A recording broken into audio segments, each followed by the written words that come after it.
यही रहती थी मैं, यहाँ पे झूला था और झूले पर से मैं गिर गई थी। फिर मेरे यहाँ चोट लगी, ठीक है।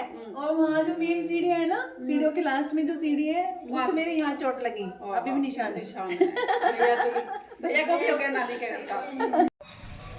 और ये है 800 साल पुराना हीस का पेड़ है। इस पे छोटे छोटे फ्रूट्स लगते हैं, बेर से भी बिल्कुल छोटे छोटे गोल गोल। तो चलिए आज आपको एक ऐसी ऐतिहासिक जगह पर लेके चलती हूँ जिसका नाम अपने देश में ही नहीं बल्कि विदेशों में भी जाना जाता है। अपनी एक अलग पहचान है कि इस ऐतिहासिक जगह में मेरी यादों की भी एक हिस्सेदारी है। बहुत सारी यादें जुड़ी हुई हैं मेरी इस जगह से। तो ये है लोगों की आस्था का केंद्र कोसली गांव का मठ। करीब 800 साल पहले गांव के एक हिस्से में बाबा मुक्तेश्वर पुरी तपस्या में लीन थे। शेखावटी के महाराज कौशल सिंह यहाँ से गुजरते होने के कारण यहाँ पर रुके, तो बाबा मुक्तेश्वर पुरी ने राजा को यहीं पर बसने के लिए कहा और बताया कि आपसे इस गांव को ना तो कोई जीत पाएगा और ना ही कोई आपको हरा पाएगा, आपके नाम से ही कौशल गोत्र होगा। इसके बाद राजा कौशल ने ये गांव बसाया और उसके बाद पठानों, नवाबों और जाटों ने इस गांव पर 3 बार आक्रमण किया, लेकिन तीनों बार यहाँ से पराजित होकर गए। और कौशलिया गोत्र के लोग चाहे देश विदेश के किसी भी कोने में हो, यहाँ पर माथा टेकने जरूर आते हैं। आसपास के गांवों में क्या दूर दूर तक इस मठ की बहुत ज़्यादा मान्यता है। यहाँ पे मन्नत पूरी होती है और मुक्तेश्वर बाबा का सभी को आशीर्वाद प्राप्त होता है। इस गांव की अपनी एक ऐतिहासिक विरासत ये है कि यहाँ के खून में देशभक्ति का जज्बा कूट कूट कर भरा हुआ है और इसी का परिणाम है कि पहले विश्व युद्ध में कोसली के 9 वीर जवान वीर गति को प्राप्त हुए। उसके बाद दूसरे विश्व युद्ध में इस गांव के 247 लोगों ने भाग लिया, जिसमें से 6 लोग वीर गति को प्राप्त हुए। तो शौर्य की बात हो या आस्था की, यहाँ के सैनिक और ये मठ देश से लेकर विदेशों तक अपनी पहचान रखते हैं। और इसके अलावा इस गांव को 52 बंगला के नाम से भी पहचान मिली हुई है, क्योंकि यहाँ पे 52 बंगले हैं, बहुत सारी ऊंची ऊंची हवेलियाँ हैं जो देखने योग्य हैं। तो यहाँ पर ये हैं हमारे मुक्तेश्वर बाबा। जब भी किसी की मनोकामना पूर्ति होती है तो वो यहाँ पर मत्था टेकने और चादर चढ़ाने जरूर आते हैं। और मैं इनके स्वरूप को बचपन से देखती आई हूँ। नानी के यहाँ मैंने 6-7 साल गुजारे थे, तो ये लगा लो मेरा बचपन मठ के प्रांगण में ही गुजरा है। पहले इसका स्वरूप थोड़ा अलग था, अभी इसको नया स्वरूप दे दिया गया है। लेकिन हाँ, इतना याद है कि डेली हमारा सुबह शाम मठ में आना जाना हमेशा रहता था और यहीं पे हम बच्चे खेलते भी थे। तो इस जगह से मेरे बचपन की बहुत सारी यादें जुड़ी हुई हैं और इसलिए यहाँ पर मैं जब भी आती हूँ कोसली के गांव में, गलियों में, मुझे अपनापन नज़र आता है और यहाँ आकर मुझे बहुत ज़्यादा खुशी मिलती है। एक एक याद गली के मतलब हर जगह पे ऐसे लगता है मेरी यादें जुड़ी हुई हैं। और वैसे भी कहते हैं कि बचपन हमारी ज़िंदगी का वो हिस्सा होता है जिसे हम और यहाँ कभी से नहीं तो मेरी ज़िंदगी ये लगा लो शुरुआत हुई थी। बचपन की हर याद मेरे से यहाँ से जुड़ी हुई है। तो यहाँ पर जब भी मैं आती हूँ ना, चाहे कितनी भी उदास हूँ, हमेशा खुश हो जाती हूँ और मेरी ज़िंदगी में एक नया उत्साह उमंग आ जाती है। और यहाँ आप देख सकते हैं इन प्राणियों को भी यहाँ पे आने जाने में कोई पाबंदी नहीं है, कोई रोक टोक नहीं है, आराम से यहाँ पे घूमते हैं। और सबसे ख़ास बात यहाँ पे शक्कर का प्रसाद मिलता है और ये है बाबा का जो गद्दी बोलते हैं, जहाँ पे बाबा मुक्तेश्वर पुरी विराजमान होते थे।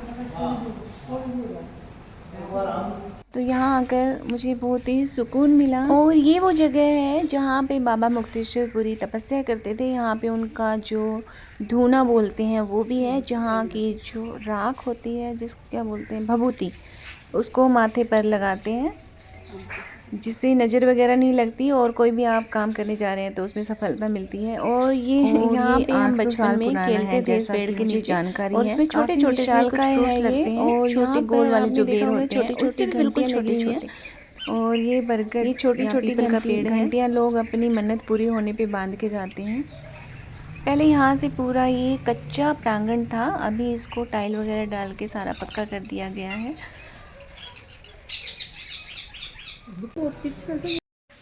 तो यहाँ आकर मुझे काफ़ी अच्छा लगा। और यहाँ पे मैं आपको दिखाती हूँ, यहाँ पे पोस्ट ऑफिस भी है। ये भी काफ़ी पुराना है, इसे भी मैं बचपन से देखती आ रही हूँ। जब नाना जी की चिट्ठी आती थी या नाना को लेटर पोस्ट करना होता था तो यहीं पे आती थी मैं। मेरे नाना भी आर्मी में थे और सूबेदार की पोस्ट से रिटायर्ड हुए थे। अब मैं दिखाती हूँ आपको मठ के साथ में ये पीछे बहुत बड़ा पार्क है। जब मैंने यहाँ पे प्ले स्कूल ओपन किया तो यहाँ पर अक्सर मैं बच्चों को खिलाने लेके आती थी। अभी यहाँ पर काम चल रहा है तो थोड़ा सा इतना अच्छा नहीं लग रहा, लेकिन काफ़ी अच्छी जगह है ये। प्रकृति के बीच रह के पक्षियों की चहचहाट मन को एकदम प्रसन्न कर देती है। और जब हम किसी पुरानी जगह से जाते हैं ना, जहाँ पे हमने बहुत सारा जीवन बिताया, तो एक ऐसे लगता है जैसे मूवी आंखों के सामने चल रही है और सब कुछ यादें सारी ताज़ा होने लगती हैं।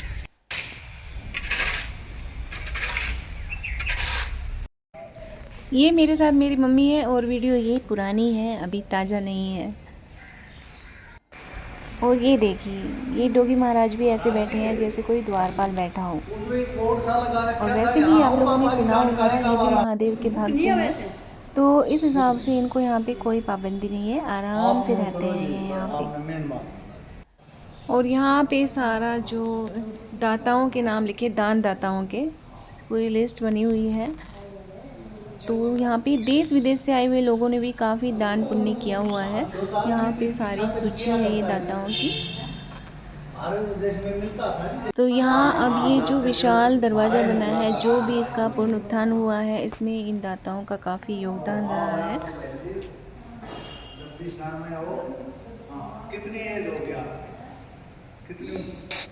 ये ऊपर देख के ऐसे लग रहा था जैसे कोई राजा महाराजाओं का होता है ना महल, उस टाइप से। यहाँ पे जो हवेली बंगले वगैरह है ना, उनको देख के बिल्कुल वो ही एहसास होता है कि जैसे किसी ऐसे एरिया में पहुँच गए हैं जहाँ की राजा महाराजा रहते थे।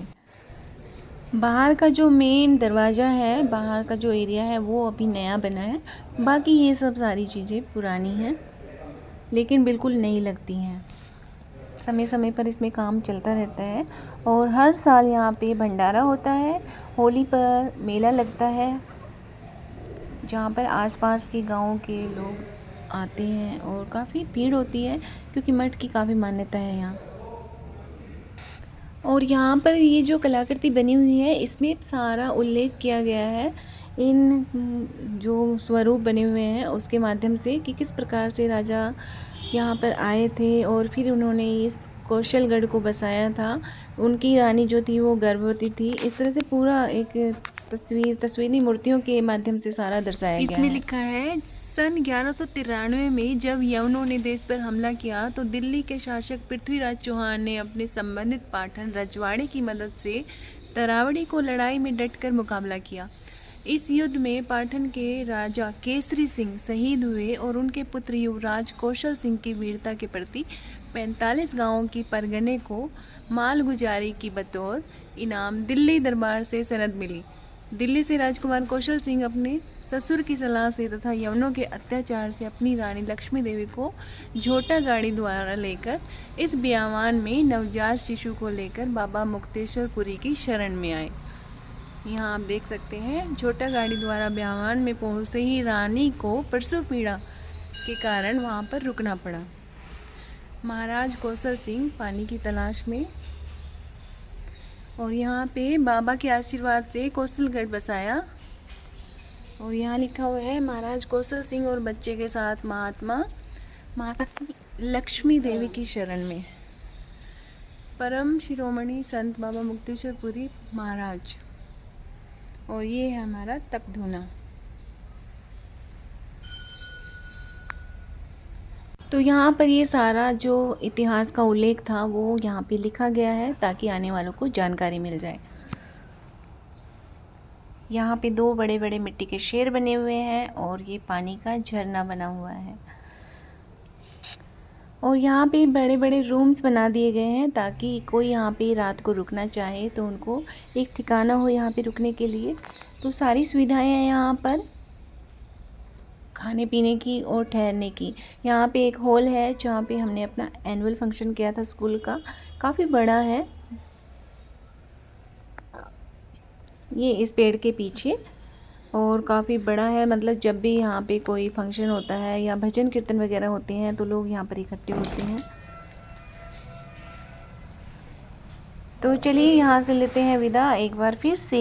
अपनी सारी यादों को अपने दिल में और नज़रों में बसा लेते हैं और उसके बाद हम चलते हैं गांव की गलियों में। तो चलिए करते हैं बाबा मुक्तेश्वर पुरी को प्रणाम और दुआ करते हैं कि वो सब के ऊपर अपनी कृपा दृष्टि बनाए रखें, सभी को उनका आशीर्वाद प्राप्त हो।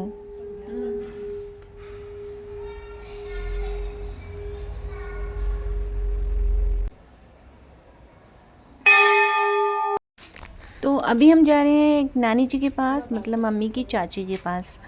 और ये है वो गली जहाँ पे बचपन बीता है। ये वो जगह है जहाँ मैं बैठती थी। आप देख सकते हैं पुराने मकानों में ऐसे पत्थर लगे रहते थे बाहर बैठने के लिए। तो कुछ घर तो बिल्कुल वैसे ही पुराने हैं, घर भी गलियाँ भी। कुछ ने अपने नए तोड़ फोड़ के नए बना लिए हैं, लेकिन फिर भी जाना पहचाना है। ये दुकान जहाँ से रोज़ आना जाना था, सामान खरीदना था, कुछ टॉफियाँ खरीदनी होती, कुछ गज्जक मूंगफली। और यहाँ पे हम पहुँच गए हैं।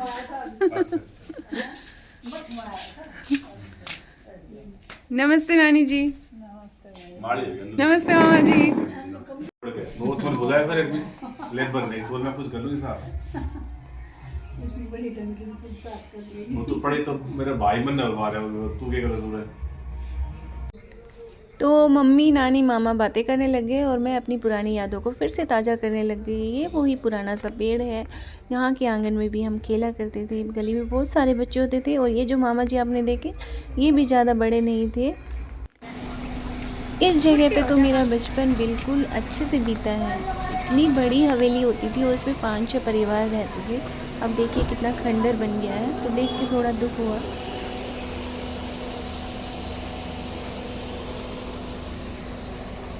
और ये है मेरी नानी का घर, ये ब्लू दरवाजे वाला देख रहे हैं ना।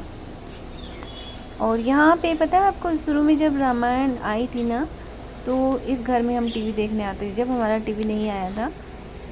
और ये है वो नीला दरवाज़ा, पहले भी नीला पेंट था इसमें और अब भी नीला ही है। और वो ही पुराना गेट है। पहले बस ये ग्रिल नहीं लगी हुई थी और ये पेड़ पौधे नहीं थे, बाकी सब ऐसे ही है। और ये सामने गलियाँ जहाँ पे बचपन में पूरा हुड़दंग मचाते थे हम बच्चे।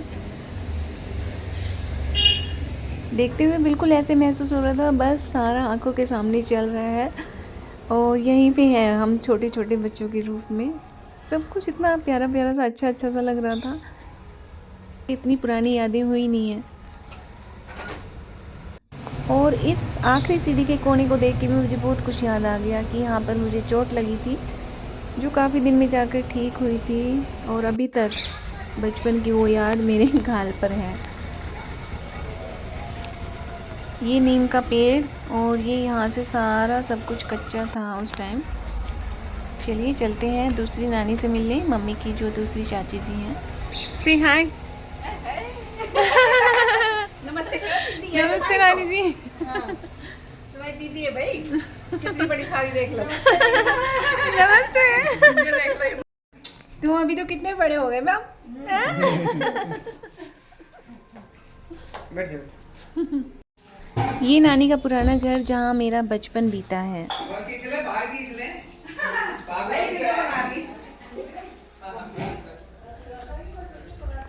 ये यहाँ पे मैं रहती थी नानी के साथ, तो यहाँ रहती थी मैं। ये पंखा चलता, नीचे बेड पे मैं और नानी। ये अंदर एक और कमरा है। ये एरिया था पोली। ये मेन गेट से खुलता था।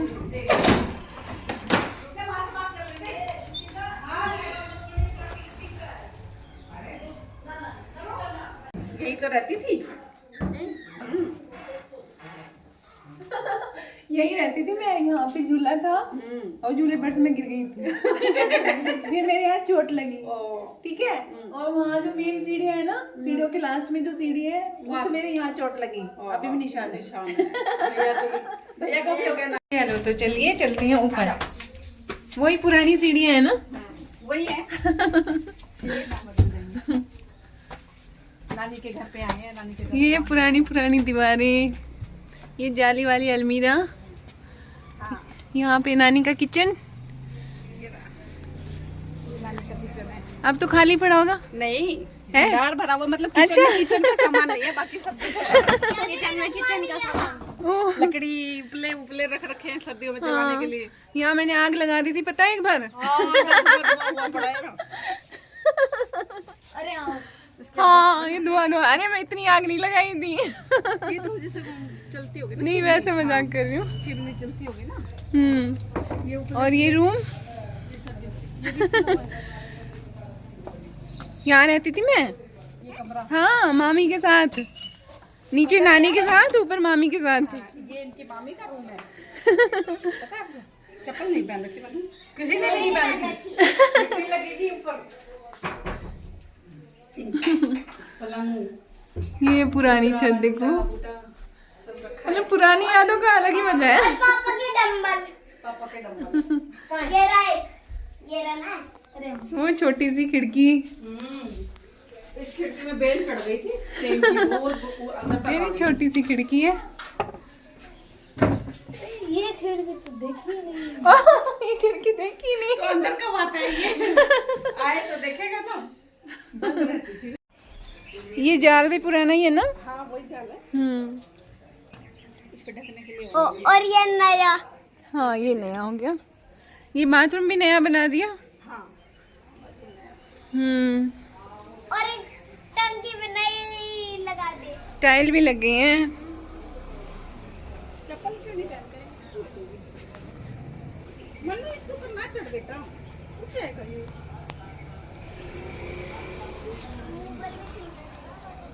अब तो 2-4 दिन से कैर कम है, तो सूखना देते हो। ये बाप रे, कितने सारे पेड़ उगाए इसमें पीपल के, वो भी। ये सिर्फ 2 ही पेड़ है ये। हाँ, एक उस वाले में, एक इस वाले चौक में, एक उस वाले चौक में हो गए। ये वाला छोटा था, अब 2 साल से बहुत ज्यादा बड़ा हो गया ये। सही में यहाँ पे कितनी रौनक रहती थी, पता है। मतलब गांव में, हरी, आप तो पहले से रहते वही कह रही हूँ, हम तो यहाँ खेलते थे ना पूरे इसमें। क्या हालत हो रखी है।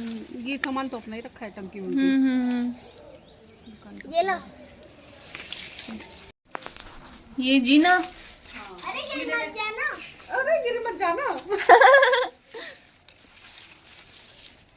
इसमें 3 आंगन थे ना शायद। नहीं, 2 है। 2 हैं। ले बेटे, आराम से बंदरों का ध्यान रखना कि बंदर आ जाए। बाप रे, क्या हालत हो जाती है सही में। वही कह रही हूँ, नहीं इतना प्यारा प्यारा सा लगता था सब कुछ। ये वाला पीपल ज्यादा बड़ा हो गया। फ्रेंड का घर पता है। अच्छा, हाँ, चलो। बंदर की। नहीं बंदर नहीं आ रहा अभी। नहीं, कू की आवाज आई, जैसे बंदर के बच्चे निकालते हैं ना वैसी। अच्छा, ये तो चिड़िया है। ये लोग भी वहाँ शिफ्ट हो गए थे, कोई नहीं। उधर ना स्कूल के आगे। हमारे बाबा का घर, ये रास्ता बंद हो गया ना, पहले यहाँ से रास्ता था पूरा। वो मेरे बाबा का घर है। हाँ मैडम, रेनबो निकला। रेनबो बेचारी ने पहली बार देखा है। 2 बार देख लिया, एक मटकी ऊपर निकला था। कितना बड़ा था रेनबो? कितना बड़ा था? बहुत बड़ा था। कौन कौन से कलर थे? वो तो मुझे याद नहीं है। नहीं, मैं खुद के उठूंगी।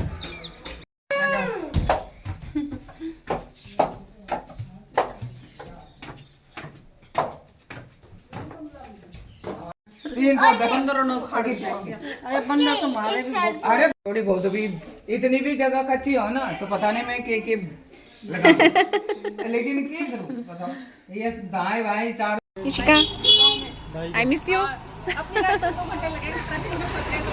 माँ, ठीक है नानी जी। ठीक है बेटा।